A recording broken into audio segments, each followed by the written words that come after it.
నేనైతే ఈరోజు నర్సరీకి వచ్చాను. నర్సరీకి ఎందుకు రావాల్సి వచ్చింది, నేను ఇక్కడికి వచ్చి ఏమేం ప్లాంట్స్ పర్చేస్ చేశాను అన్నీ డీటెయిల్గా మీకు తెలుసుకోవాలి అనుకుంటే నా ఛానల్ అయితే సబ్స్క్రైబ్ చేసుకోండి. వచ్చే అప్కమింగ్ లాంగ్ వీడియోస్ అస్సలు మిస్ అవ్వకుండా చూడండి. ఇక్కడ ఏమేం ప్లాంట్స్ నేను తీసుకున్నాను ప్రతి ఒక్కటి డీటెయిల్గా చెప్తాను.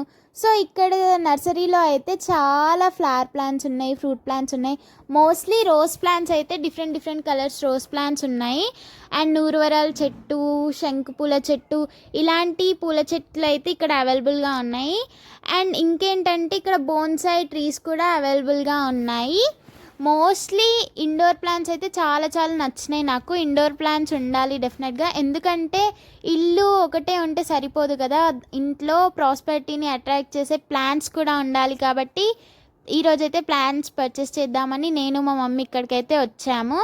సో నేను ఏమేమి ప్లాంట్స్ పర్చేస్ చేసిన, ఎన్ని types of flower plants purchase చేసిన అవన్నీ మీరు తెలుసుకోవాలనుకుంటే అప్కమింగ్ లాంగ్ వీడియోస్లో అప్లోడ్ చేస్తాను. మిస్ అవ్వకుండా చూడండి. నా ఛానల్ సబ్స్క్రైబ్ చేసుకోండి.